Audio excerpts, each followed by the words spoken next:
Friends, स्वागत है आप सभी का एक नए वीडियो में। दोस्तों, आज के इस वीडियो में हम जो है हिंदी टीचिंग का जो क्वेश्चन पेपर है 2020 का वो देखने वाले हैं, बीएड थर्ड सेमेस्टर का। ठीक है, यहाँ पर ये जो है आप लोग देख सकते हैं बीएड तृतीय सेमेस्टर परीक्षा 2020 का ये जो है हिंदी टीचिंग यानी कि हिंदी शिक्षण का ये जो है क्वेश्चन पेपर है। इससे आपको एक आइडिया लग जाएगा कि आपके जो क्वेश्चन पूछे जाते हैं वो जो है बीएड थर्ड सेमेस्टर में कैसे पूछे जाते हैं। ठीक है, यहाँ पर देखिए, अगर हम समय देखें तो समय जो है आपका 3 घंटे का होता है। ठीक है, और पूर्णांक जो है वो 100 नंबर का होता है। ठीक है, इसमें देखिए नीचे लिखा है उत्तीर्णांक, यानी कि अगर आप 40 नंबर पा जाते हैं तो जो है आप उत्तीर्ण माने जाएंगे, यानी कि पासिंग मार्क जो है 40 नंबर होता है। कई बच्चे जो है कन्फ्यूज होते रहते हैं कि पासिंग मार्क जो है 35% होता है, यानी कि 35 नंबर या फिर 33 नंबर अगर वो पा जाते हैं तो पास हो जाएंगे। लेकिन बीएड में ऐसा नहीं है, बीएड में आपको जो है 40 नंबर लाना पड़ेगा पास होने के लिए। ठीक है, उसके बाद यहाँ पर देखिए नोट करके लिखा हुआ है कि कुल 5 प्रश्नों का उत्तर देना है आपको। 40 अंकों का लघुत्तरीय प्रश्न जो है अनिवार्य रहेगा। ठीक है, और प्रत्येक इकाई से जो है 15-15 अंकों के एक एक क्वेश्चन जो है आपको हल करना है। ठीक है, उसके बाद देखिए लिखा हुआ है कि लघुत्तरीय प्रश्नों के उत्तर की अधिकतम सीमा जो है 200 शब्द है और दीर्घोत्तरीय प्रश्नों की अधिकतम सीमा कितनी है, 500 शब्द है। ठीक है, तो इसको जो है आप लोग देख लेंगे। उसके बाद चलिए क्वेश्चन की तरफ चलते हैं। क्वेश्चन में देखिए सबसे पहला क्वेश्चन जो है यहाँ पर जो है सबसे पहला क्वेश्चन है लघुत्तरीय प्रश्न। यहाँ से आपको 4-4 नंबर के क्वेश्चन पूछे जाते हैं, 10 क्वेश्चन।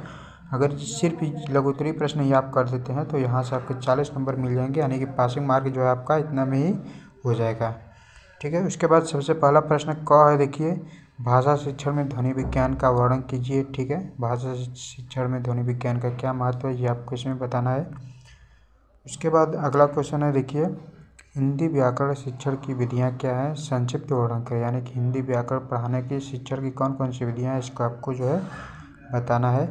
उसके बाद अगला क्वेश्चन है, हिंदी भाषा शिक्षण में दृश्य श्रव्य सामग्री, यानी कि दृश्य श्रव्य सामग्री भी कभी कभी देता है और कभी कभी साधन भी देता है। ठीक है, तो दोनों चीज़ें एक ही है, आप लोग कन्फ्यूज मत होइएगा।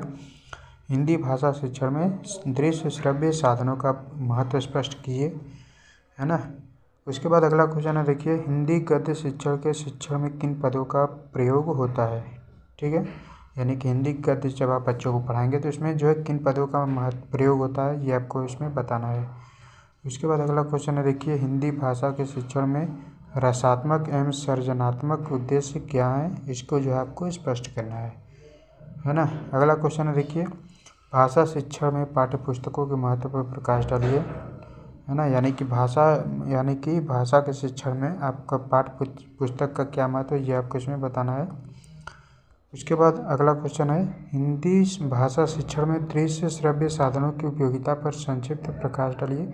देखिए यही क्वेश्चन जो है ऊपर भी पूछा गया था, हिंदी भाषा शिक्षण में दृश्य श्रव्य साधनों का महत्व बताना है और इसकी जो है उपयोगिता के बारे में भी बताना है। ठीक है, तो ये जो है क्वेश्चन कई बार जो है रिपीट हो जाते हैं, है ना, तो इनको जो आप लोग अच्छे से देख लीजिएगा। उसके बाद अगला क्वेश्चन देखिए, हिंदी भाषा के शिक्षण में पाठ्य योजना के महत्व एवं आवश्यकता का उल्लेख कीजिए। ठीक है, हिंदी भाषा के शिक्षण में पाठ्य योजना यानी कि लेसन प्लान का क्या महत्व है ये आपको इसमें बताना है।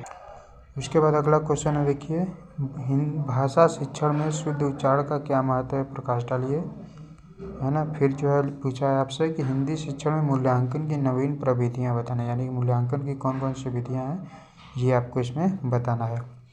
फिर जो है आपका आ जाता है क्वेश्चन नंबर 2। क्वेश्चन नंबर 2 में सबसे पहले जो है इकाई प्रथम से आता है क्वेश्चन, हर एक यूनिट से जो है 2-2 क्वेश्चन देगा।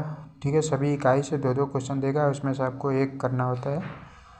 ठीक है, तो क्वेश्चन नंबर 2 देखिए क्या लिखा हुआ है कि हिंदी भाषा शिक्षण के विभिन्न उद्देश्य क्या हैं, विस्तारपूर्वक वर्णन कीजिए। ठीक है, ये आपको क्वेश्चन जो है करना है। अगर नहीं आता है तो नीचे देखिए अथवा करके दिया हुआ है एक और क्वेश्चन, उसमें से आप कर सकते हैं कोई भी एक।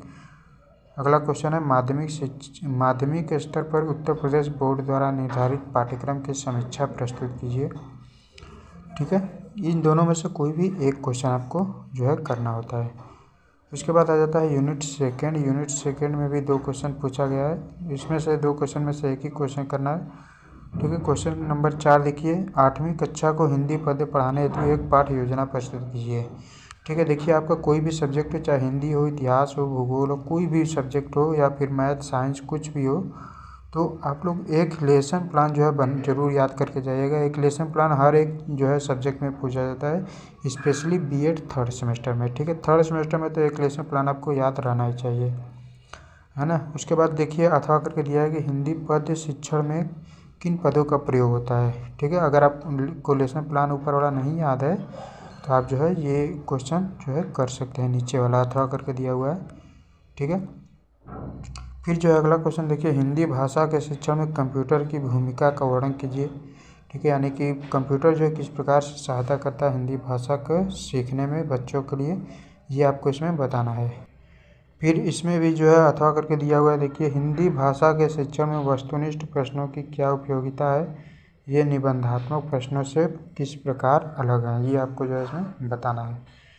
ठीक है, फिर जो है यूनिट 4 आ जाता है, इसमें भी 2 क्वेश्चन पूछे गए हैं। सबसे पहला क्वेश्चन है देखिए यूनिट 4 का, हिंदी भाषा में अशुद्ध उच्चारण के क्या कारण हैं, उन पर प्रकाश डालते हुए निवारण के उपाय बताइए।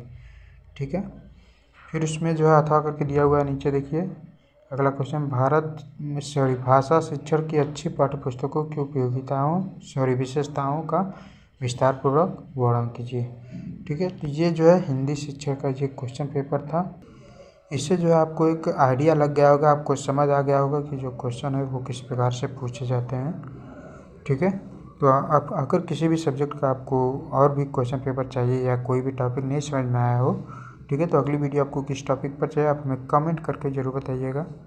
ठीक है, और चैनल पर अगर पहली बार आए तो चैनल को सब्सक्राइब जरूर कर लीजिएगा।